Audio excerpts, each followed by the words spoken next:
Welcome everyone to Depression to Expression. My name is Scott, and you thought you knew everything about anxiety, right? You've been reading articles, you've been watching YouTube vids, but I guarantee these unconventional ways of dealing with it will shock you, but in a good way. I really hope this video is helpful to you. There's going to be some things that you already know. There's going to be some things that are going to amaze you. You're going to try and see if it works for you. That's what this channel is.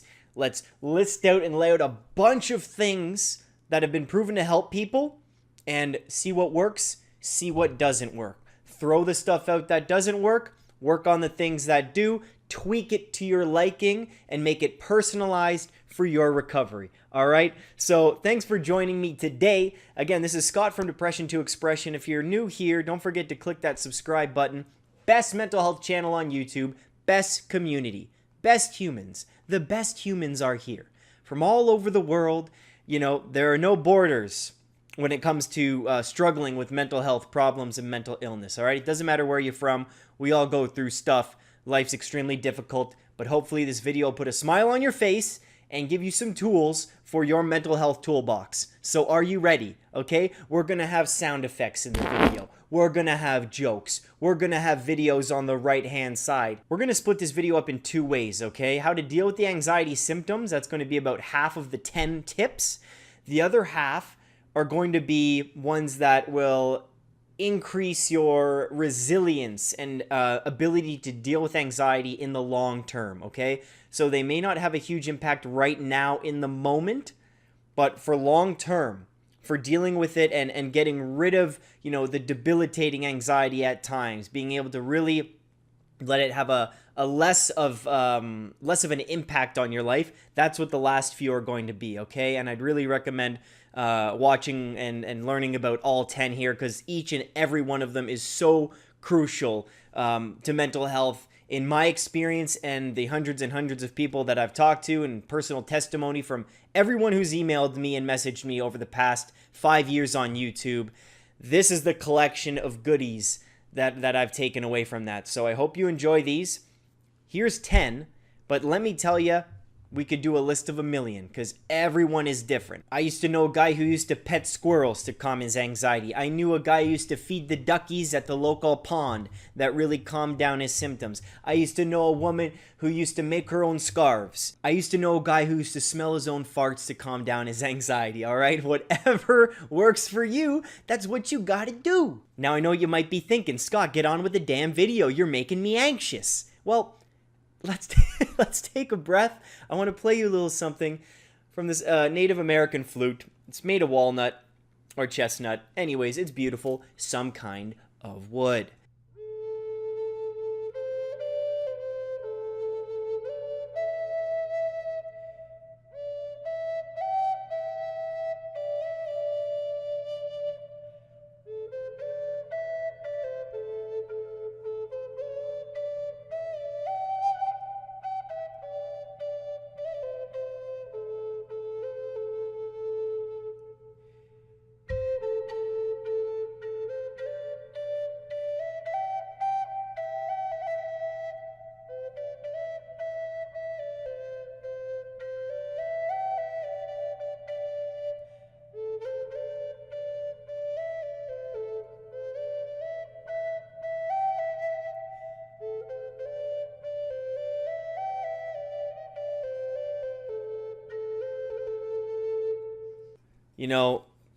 This could even be on the list if you're looking to calm your nerves sometimes and just kind of settle in that present moment. Helps playing and you focusing on the breath at the same time with this thing. I think we're ready to jump into the 10 tips, the 10 ways, the 10 zippity-doo-dah dickity-day-dos, how to deal with anxiety.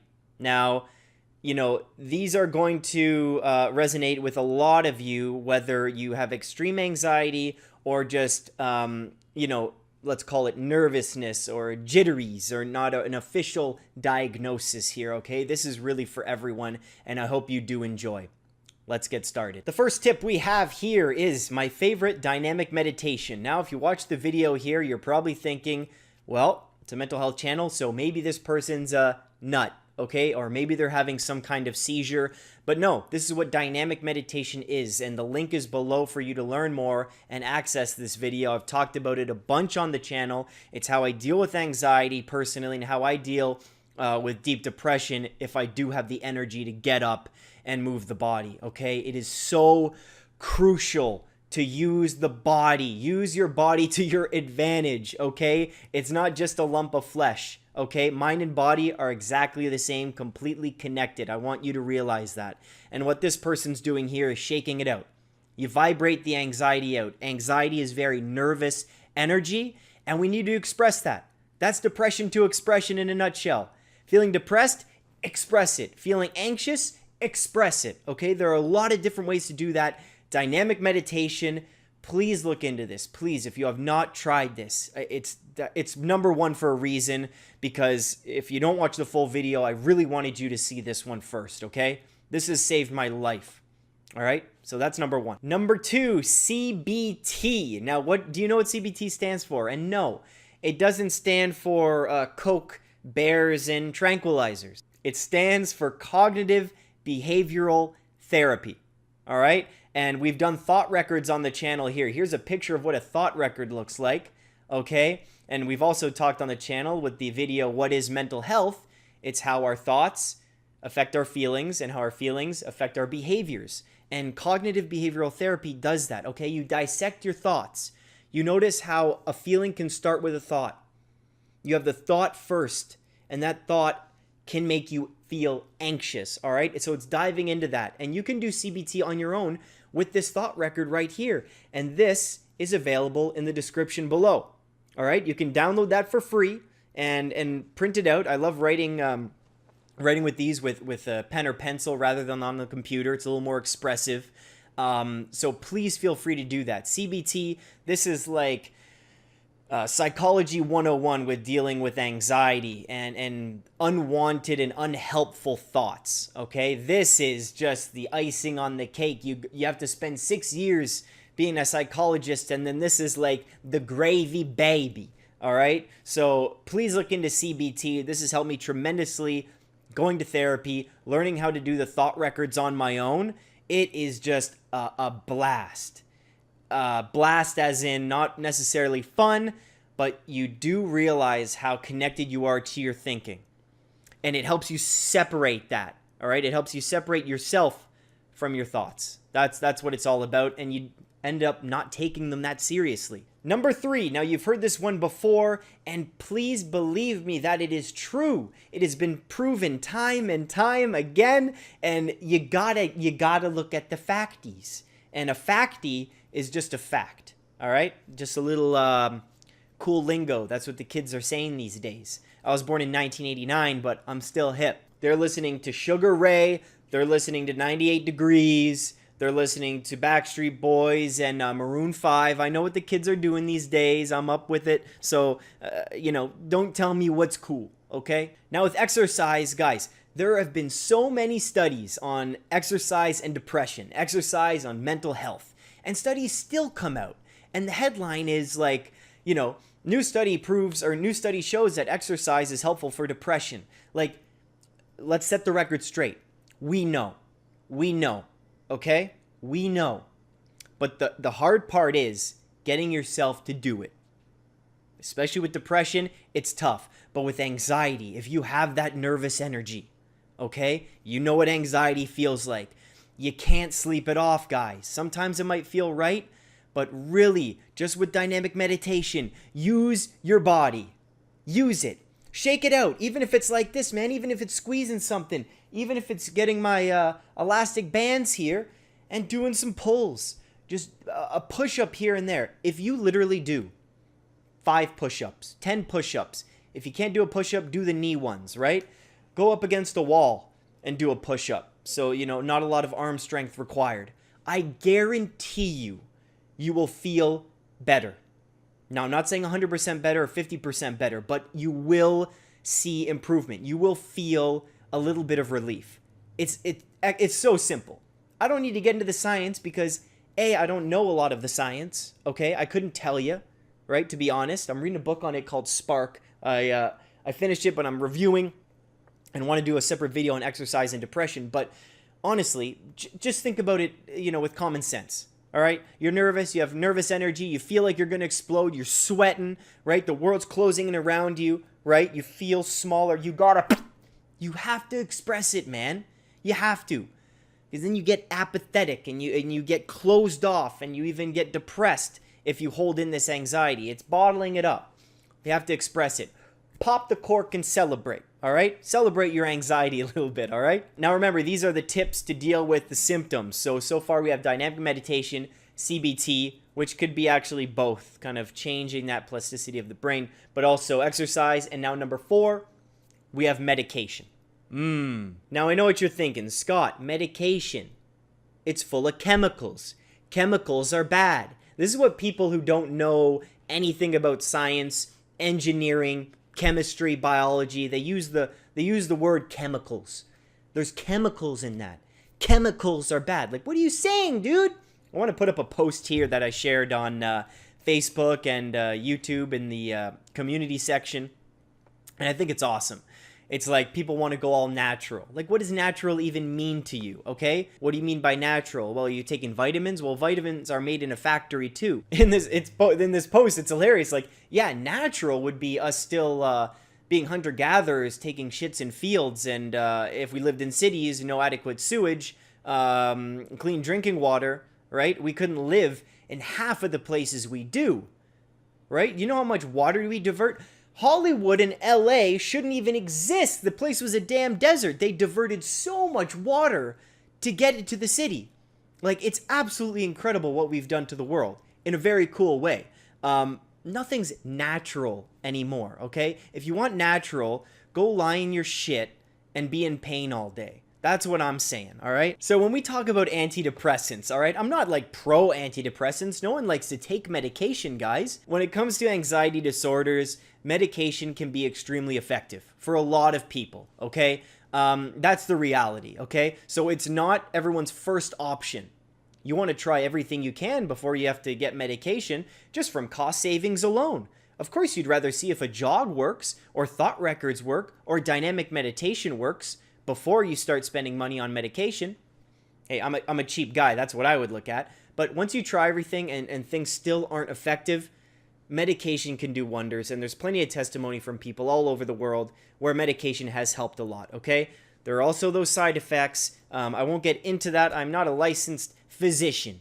But it's something to definitely look at when dealing with anxiety. Now we're on number 5. This, again, can relate both ways to dealing with the symptoms of anxiety and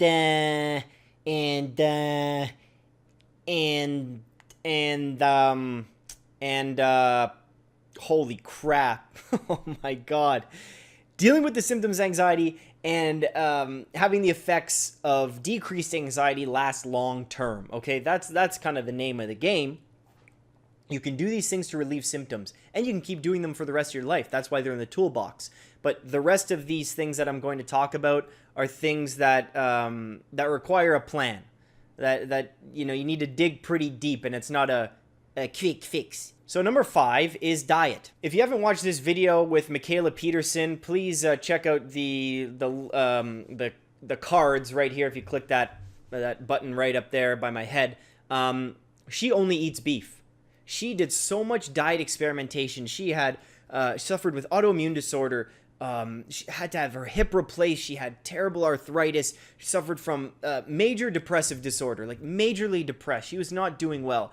She experimented so much with her diet, which is in the video if you want to take a look, and she does not need to take any medication anymore. Now, I'm not saying that's the story for everyone. Of course it's not, okay? But she only eats beef. Isn't that incredible? Okay, she only eats beef. She's never felt better in her entire life. And there are stories with the zero carb diets and all types of stuff, what you can do for your mental health and physical health with diet. It's so huge. So if, say, you're anxious and I ask you, well, what'd you have for lunch? You're like, well, I had, a bag of Sour Patch Kids. They're delicious, but, that probably wouldn't help with all that refined sugar. And then I had Coca-Cola, and then a peanut butter and jam sandwich, and then I washed it down with some crab cakes. It's like, that's not the best. More and more studies are coming out where it's saying, refined sugar. We can see that it's definitely not great, A, for weight gain, but for anxiety as well. Having these huge insulin spikes and blood sugar spikes, right? Causing you to have that huge rush of energy and then a huge crash, right? We want our mood to stabilize, and food has so much to do with this. So I'd really recommend you watching the video with Mikhaila Peterson, but also look into different diets. See if there's foods for you that are triggers that might cause you to feel terrible. All right? Look at alcohol. How do you feel after you drink alcohol?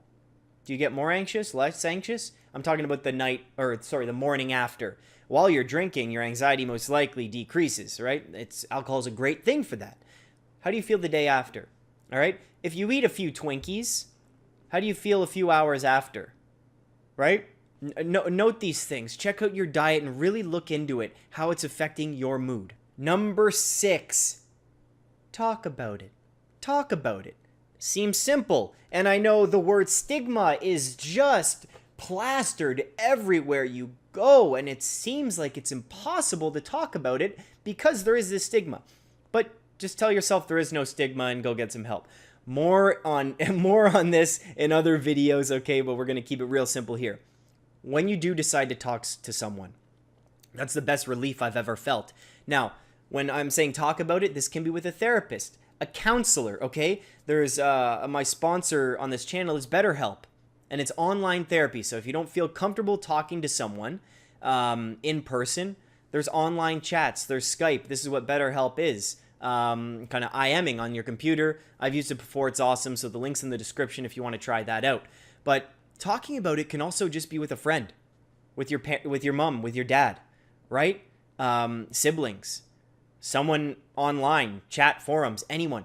When I feel anxious, all right, even before I did a video on this years ago, it's like I could feel a panic attack coming on.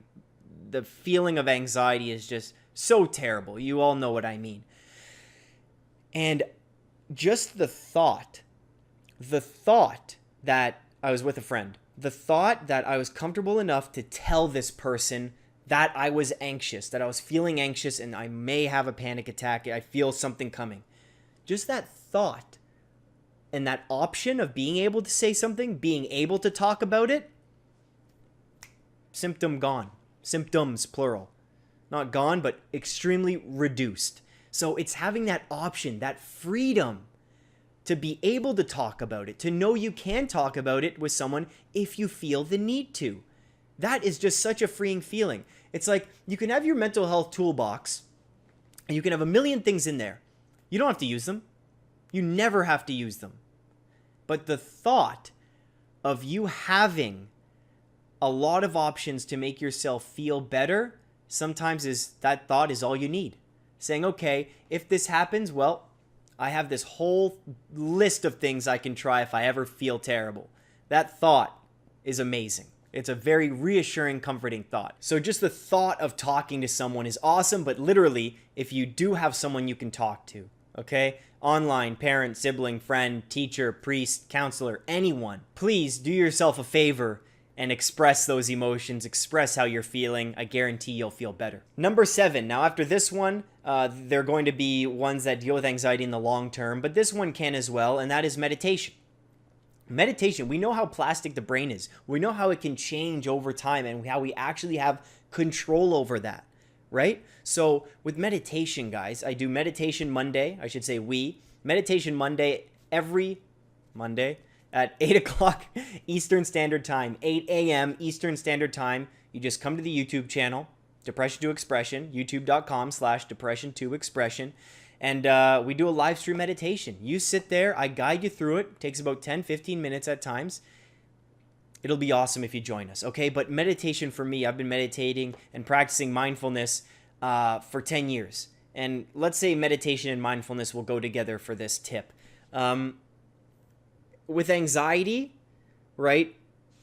In the present moment, you feel those symptoms in your body. You know, you've almost never been so present when you feel anxious, okay? But there's a thought that may get you there. There's internal workings at play, whether it be subconscious or conscious. But what mindfulness and meditation does is remove yourself from taking thoughts too seriously at times, right? We say it's just a thought, or we notice, okay, we're just thinking. That thought's not me. That's irrelevant. That's not useful. That means nothing, right? It's detaching yourself from that, coming back to bodily sensations, coming back to the breath, right? The breath is very important when dealing with anxiety. Notice how it shortens. Notice how when you're anxious, it's like your lung capacity is almost at, 50%. You can take deep breaths, come back to the body, right? And noticing what anxiety feels like. And it's a scary feeling, okay? It can be scary, but part of it is again, detaching yourself from thoughts, but also realizing that, what's happening in your body can be noticed and can be observed. And right when you observe it, right when you have control over the observation and say, hey, this is the way I'm feeling right now, that gives you control. That gives you a bit of power over it. Now, I know, if someone told me that, and I was like, I've dealt with extreme anxiety. If someone told me that, hey, man, just notice the feeling, mindfulness, I'd be like, shut up, man. You're full of garbage. That is complete trash. And I know how it sounds. And at the beginning, are you kidding me? Hey, 10 years and I'm working at it. 10 years and I'm still working hard. And at times, it doesn't work at all. Are you kidding me? I need to do the dynamic meditation. I need to express myself more than doing the mindfulness approach. Okay? But you will get better at it. I promise. So I'm not saying mindfulness is a fix-all and it'll get rid of everything. In fact, no. Being mindful, the emotions won't go away. They'll stay there, but you're noticing them in a different way. All right? So number 7 is meditation and mindfulness. All right? It's worked wonders for me. It actually has. And I'll put the links. All the links are below for Meditation Monday and all the different playlists. And there's a bunch of guided meditations I've done as well. So feel free to check those out in the description. Okay, now here's where we're going to get into the little nitty gritty and how this, out of all things I've mentioned, dynamic meditation was huge. But this is where you have the confidence and the ability to deal with anxiety when it does come. All right? It doesn't break you anymore. You sway a bit, but it doesn't break you. And because when you have trust in yourself, right? When you have confidence in your abilities and you know what's in your mental health toolbox and you know how to use those tools correctly, right? You know the problem, okay? Using a hammer to screw in a screw, it's not going to work well, okay? So you know what tool to use to help and fix the specific problem. These tools right here, this one that I'm about to mention was huge for me. So here we go. You ready? This is number 8, right? This is number 8. It's create a set of values. That's right. This deserves its own video, and there's going to be one coming up. But this was the biggest thing. Now, whether you follow any type of religion or religious person, spiritual person, that's the new word today. You're not religious, you're spiritual, whatever that means.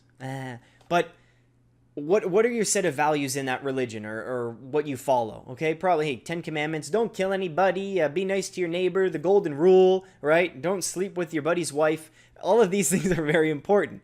But what are your specific set of values? Like, go deeper than that, okay? You shouldn't murder, okay? You shouldn't murder. I'm going to give you some of mine. And this is in the Depression to Expression mission statement. Create an honest dialogue about mental health while educating and inspiring people to express themselves freely with confidence, right? So, honesty is what I value. Honesty is what I value. That is why if anxiety comes after me, and anxiety's on my shoulder, it's like, yo, buddy, I'm gonna attack you soon. How you doing, man? I think it's ready. You haven't had a panic attack in a while, and you know what? Life is getting pretty difficult, eh? So I think you're ready for me. I think you're ready. Well, the way I see it is I value honesty. and I'm honest with myself, and I'm honest with other people. So if I'm in public, if I'm with family, if I'm with friends, if I'm anywhere at all, with strangers, with people I know, it doesn't matter. I truly value honesty. I like when other people are honest with me, right? That's what I value, so I'm going to be honest with them. So remember that thought about telling someone about a panic attack. I have no problem with that because I value with all of my heart. I live for this honest dialogue, right? I live for this no bullshit approach. So what am I going to do? I'm going to tell people how I feel if that's going to help. I'm going to be honest with other people. And that helps me so much with anxiety, right? If I need to step out of a room, doesn't matter where I am. I really don't care. I've done this in meetings, huge corporations. I'd say, hey, I'm feeling like really anxious right now. I just got to step out. Sorry about that. What are they going to do? What are they going to do? Fire me for being anxious? Well, that's not the best job to work. That's not the best job to have if someone fires you for being anxious, right? So listen, have and create a set of values. What do you value in other people? Who's someone you admire? What set of values do they have? Are they, do they show great integrity? Are they very open people? Are they honest people? What do they value? What do they live for? What are you living for? What do you want to see more of in this world? And how are you going to project that to the world, right? So for me, it's honesty. And when I'm honest, and I truly believe in honesty, anxiety can't touch me, man. Sure, the symptoms may be there, but I'm going to be honest with myself and other people, and it's a tool in my toolbox. Done. Number 8. This one is a little strange, okay? Because anxiety is about the future. The future is unknown. And it's dealing with that unknown. It's like an existential thing, man. To deal with the unknown is, if you sit and think about it long enough, your brain's just going to spin. And I guarantee you won't get anywhere. You're going to come back to right where you started. To deal with the unknown is extremely difficult. And it takes some practice to get comfortable with that. And obviously, no one is comfortable. No one is comfortable with the notion of death. Or very few, I'd say. If you truly believe in Catholicism and you truly believe in reincarnation or, going to heaven and seeing all your friends, well, death may be pretty okay. But for a lot of us, the future's unknown. The thoughts of, death and what we don't know is terrifying. So number 8 here is plan your future, which may seem strange because no matter how much you plan, there's always going to be unknowns. It's like, remember in elementary school or high school, people were like, so where do you want to be in 10 years? The guidance counselor would say that, or a teacher. Where do you want to be in 5 years, 10 years? I'm like, really? All I want to do is kiss the girl in English class. That's all I'm focused on the next 10 minutes, let alone the next 10 years. You can't ask me that. You can't ask a teenager that. So there are very few people who know where they want to go and what they want to do at that age. But what I would say is create a framework, and that has to do with your values again. Create a framework that you can follow, all right? Plan your future. Figure out what interests you. If there's a certain industry that interests you, not a specific job. Yes, I want to be a strategic account manager when I'm 22, and then by the time I'm 26, I want to be married with 3 kids. I want to move to Alaska, raise a couple bears and moose up there, and then use them for meat, and then come back to Canada and sell the meat at the butcher shop. By the time I'm 30, I'm going to open up my own butcher shop. Like, what are you talking about? No one can go into that kind of weird detail, but that seems like a pretty cool life. But listen, create a framework, right? What industry? Do you think having a family is important? Do you one day want a family? I think you may be able to answer that. Do you want to live in Canada? Or do you feel like, or the United States or in Europe, wherever you're watching this from? Do you want to live, by your family? Is family important? Again, so creating a structure of values and planning your future just in big, broad clumps can kind of dissolve some of that anxiety so you have a bit of structure. Okay? Now, when I say plan your future, so that's one way, right? Just huge chunks of, within the next 5 years, this is something I value. This is something that interests me. This university is cool, right? This internship sounds awesome. And when I say plan your future, we can also say plan your routine as well in this tip, Routine is so important for anxiety because even just the day-to-day unknown can leave you feeling woozy doozy goozy, also known as anxiety. That's also what the kids are saying these days. Woozy goozy oozy is, when you get up in the morning, you know what's coming next. All right? Planning your days by the hour can give you great relief and make you so efficient. And it's going to make you ready for the workplace too. I know a lot of you are in school, high school, college, university, whatever. Planning your days like that is going to do you so many favors. It's going to make you unstoppable and efficient. It's a great habit to get into and create that work ethic for yourself. Bingo, bango, common anxiety, schlingo, schlango, creating great work ethic, and killing the competition when you enter the workforce. Now, number 10, the last but not least. I think this is number 10. Did I just say number 9? I'm not sure. I'm so in the present moment, I don't even remember the past. Number 10 is list your triggers. All right? Triggers. I don't like the word trigger. List what makes you feel like shit. How about that one? So this goes to the symptom part about eating sour keys, but, it also goes with planning the future. This is just the icing on the cake, the cherry on top of the butt. All right, so listing your triggers, meaning, are there places that you avoid? Or are there places you should avoid? Better yet, are there people you should avoid? Now, avoidance is like what you don't want to do with anxiety. If you used to enjoy something and you had a bad experience, all right, you went to the bowling alley, all right, and you dropped the ball on your toe.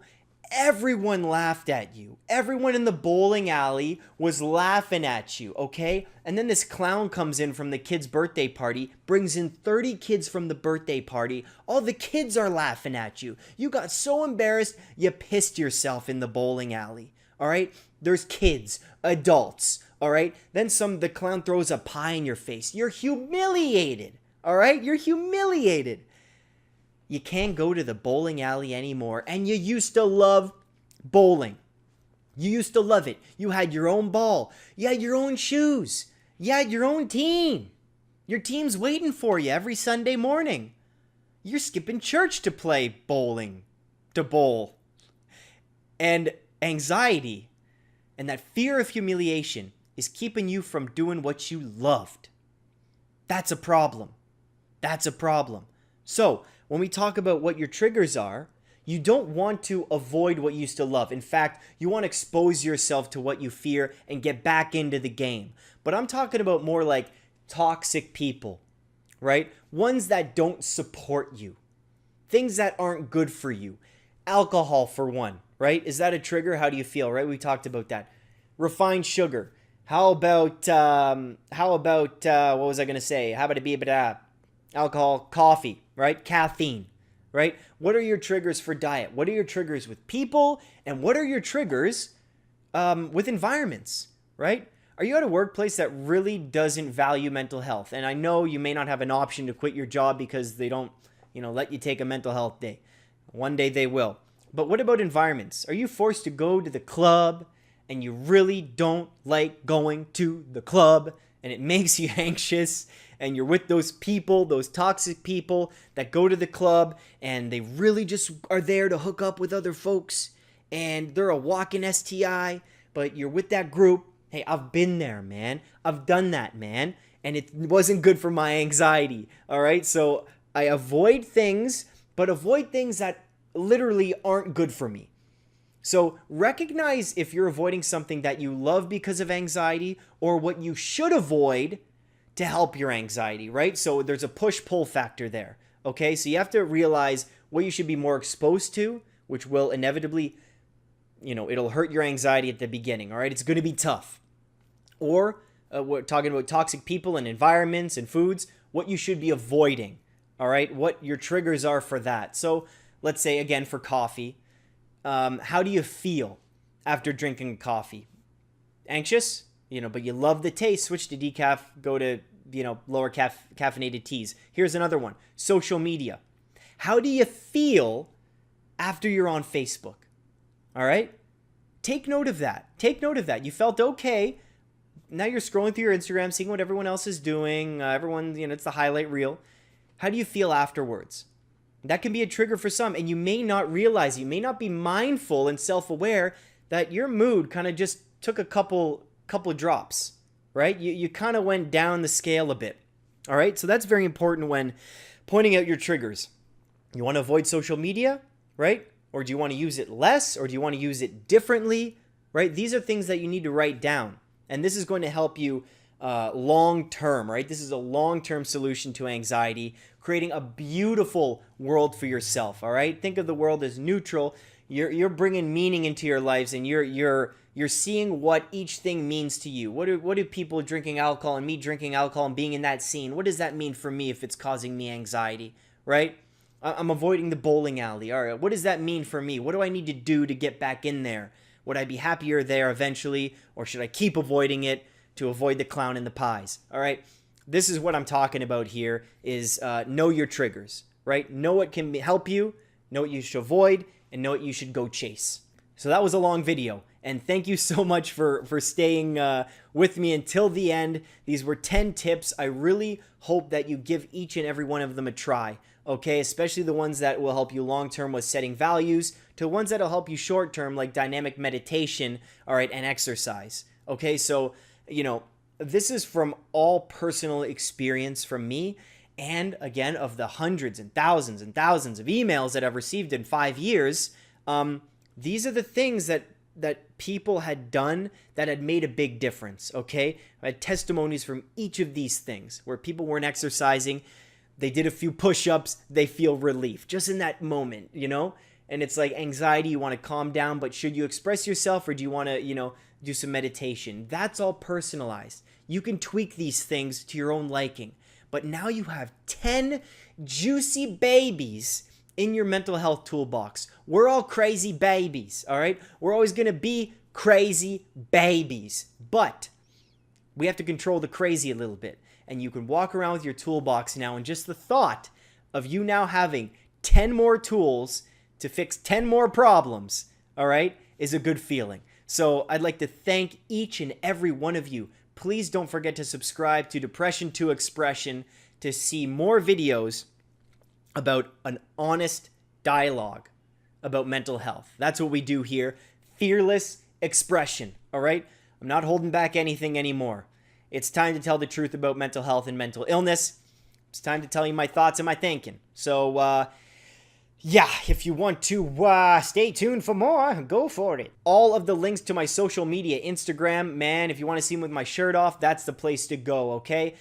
Please go to my Instagram, Twitter, Facebook group, subscribe to YouTube. There's all the playlists below.